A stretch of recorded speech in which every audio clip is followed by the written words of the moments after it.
Good morning, everyone.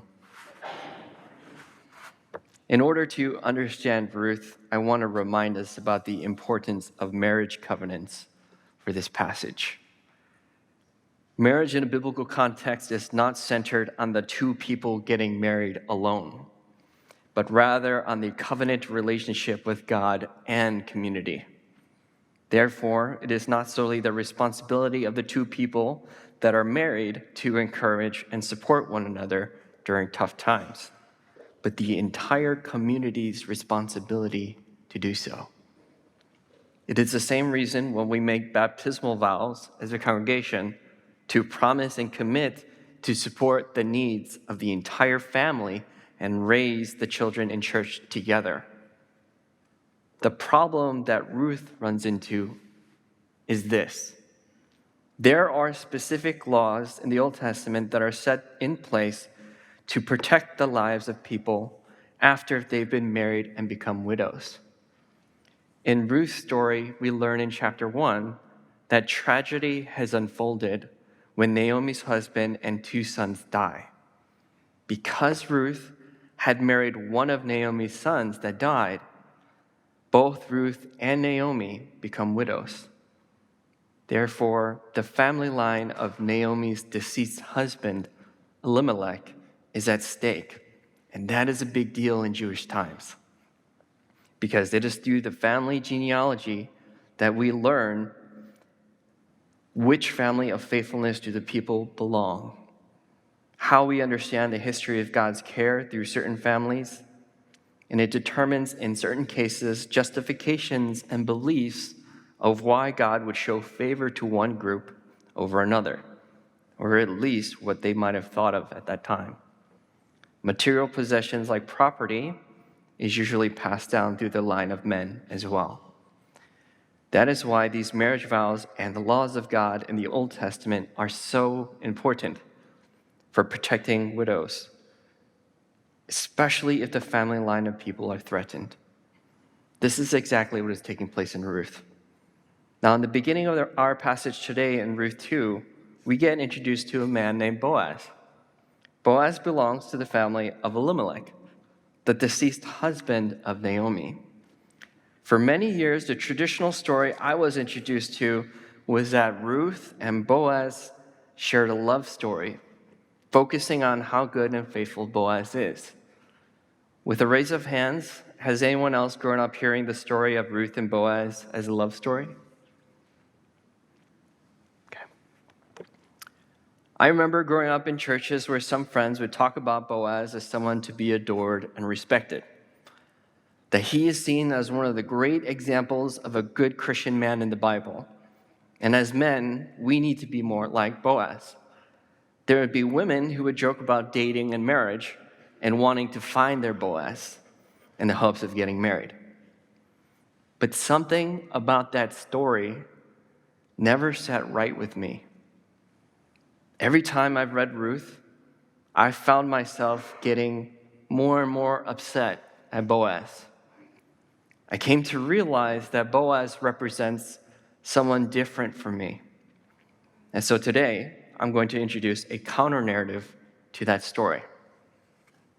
I went off to dig a little deeper into who Boaz exactly is. And here are some things for us to consider from a historical lens going back a few decades before Ruth takes place. Number one, after Moses delivers the Hebrew people out of Egypt, Joshua, Moses' protege, brings the Hebrews out into the promised land and goes to the promised land, the land of the Canaanites. Joshua sends two spies to scope out their enemies in a kingdom called Jericho. One woman, a prostitute named Rahab, protects the two spies and makes them swear a covenant between them that when God comes to bring destruction upon Jericho, she and her family's lives would be spared. Jericho falls, and Rahab's families are the only ones who survive and lives amongst the Israelites. Why this matters? Because we find out in the New Testament and Matthew chapter 1, in the long genealogy of Jesus' family, exactly who Boaz's parents are. Boaz is the son of Rahab the prostitute, a foreigner, which is the crucial details in the context of how we can understand Ruth's relationship to Boaz and the favor that she receives. Boaz, therefore, is not a typical Israelite because Boaz's mom, Rahab the prostitute, likely married into a Jewish family. God saved his mom and her entire family from death. So Boaz only exists because of the covenant his mom Rahab made with the two spies. If anyone was to understand what it is like living and surviving as a foreigner amongst the Israelites, it is Boaz. But what does Boaz do in response to Ruth's presence, another foreigner? Let us look. Number one, Boaz lets Ruth glean his fields.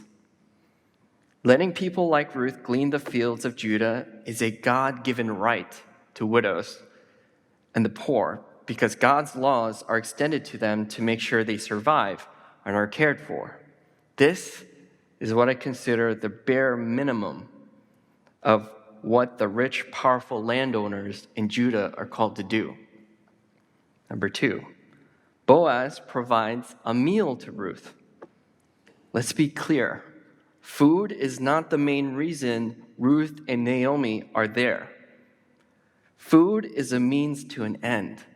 Rather, Ruth is trying to invoke the laws of God that protects widows through the marriages that they entered into before God and community. Ruth approaches Boaz to collect on that covenantal promise and have the people of God fulfill that need.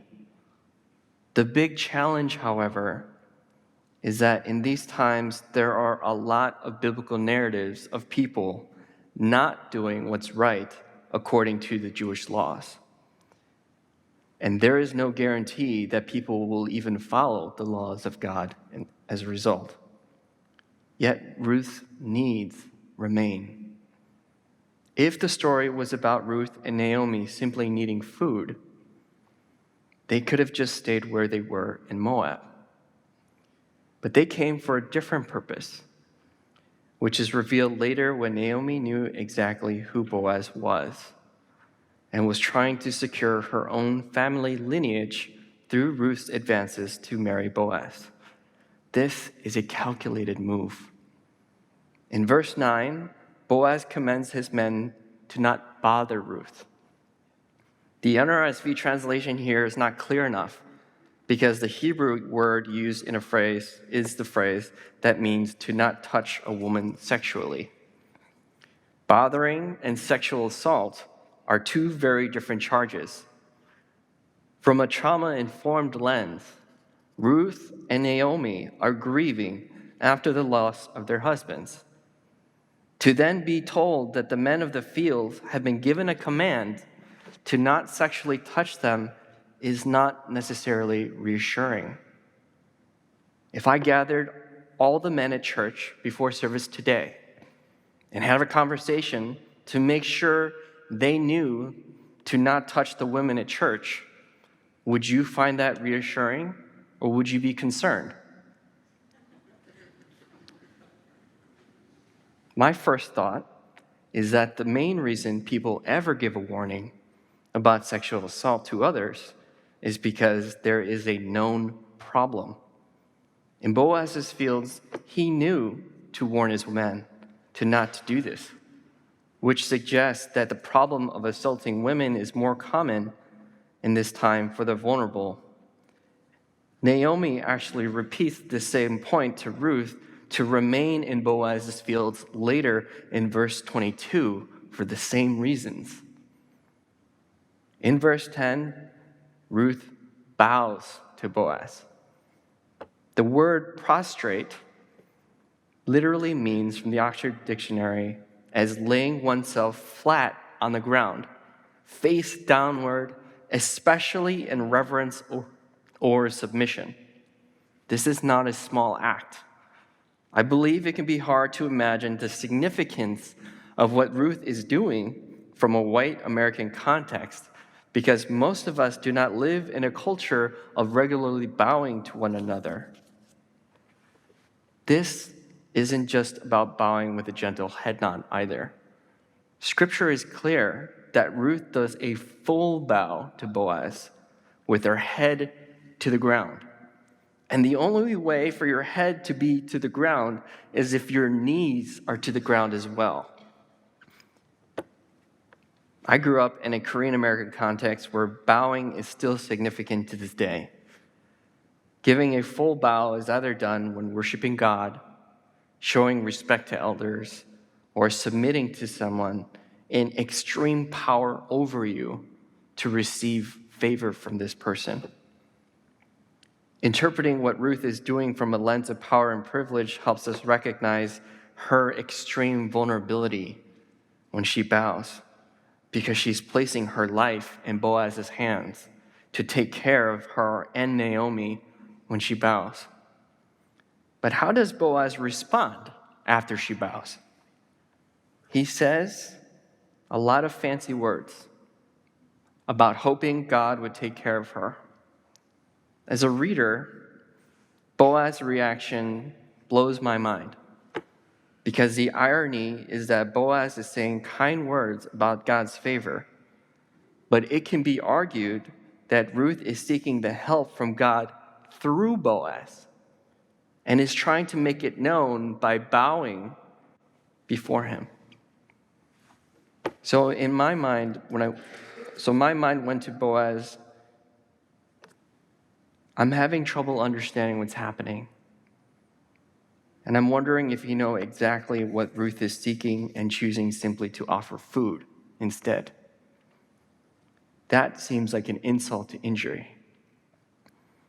There is no strong evidence that Boaz is planning on helping Ruth with her main needs and addressing why she's there.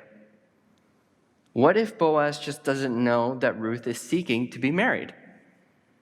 That is not likely the case. Because in verse 11, Boaz answers to Ruth saying, "All that you have done for your mother-in-law since the death of your husband has been fully told to me." He mentions the death, he mentions the tragedy, and yet all he gives her still is food. Another important detail is that Ruth is Boaz's family and not just a random widow. All this said, giving Boaz the benefit of the doubt, Boaz could be needing time to process his own feelings of taking on such a huge responsibility with Jewish marriage laws. However, the author does not mention those things, and the story is centered on the grief and vulnerability around Ruth, not Boaz. Her immediate needs are more clear. Now, I want to be clear about who Boaz represents for me.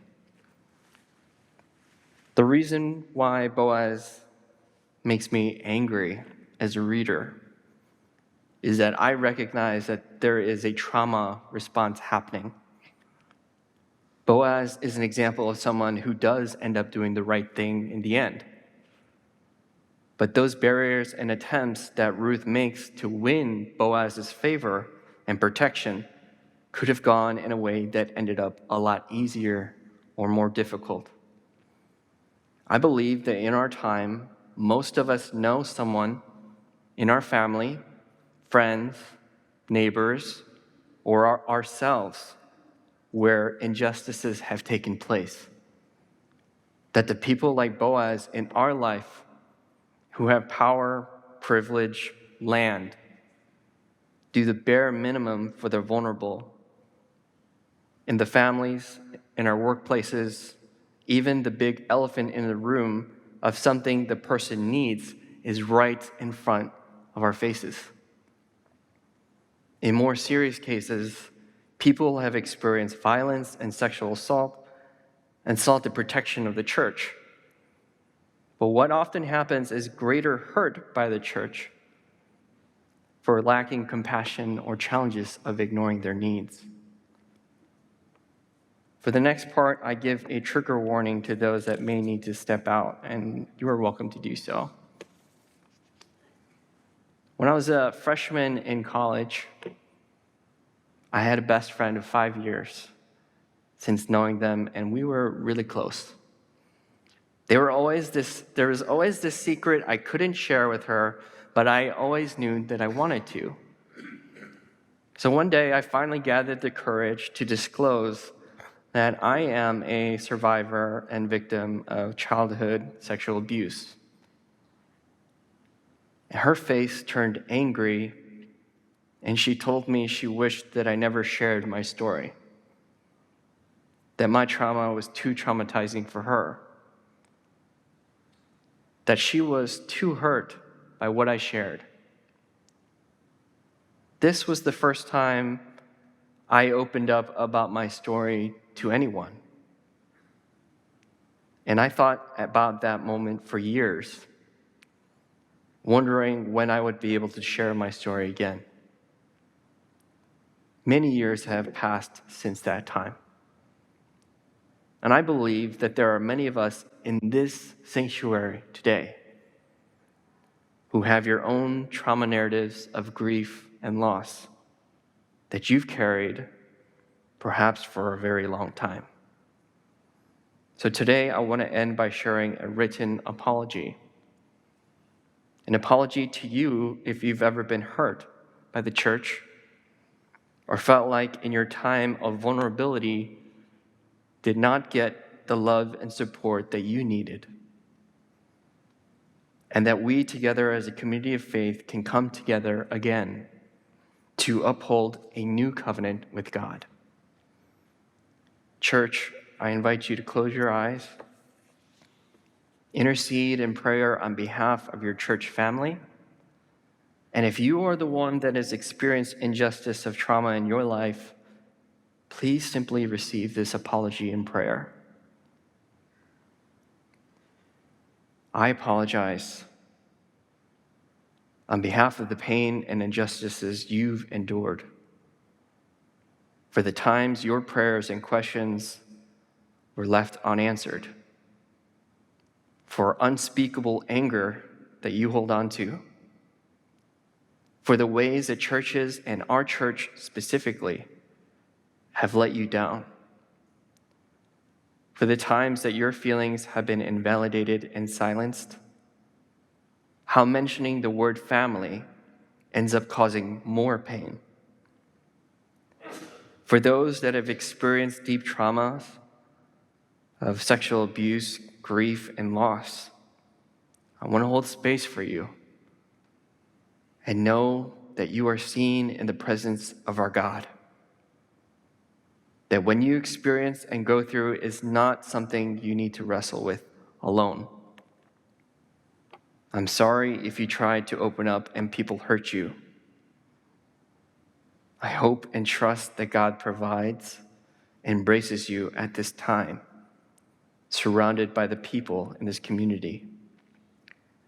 May we place our hope in the faithfulness of God, that despite how terrible people can be, that we can still receive the restoration we are seeking, even if it is not answered at this time.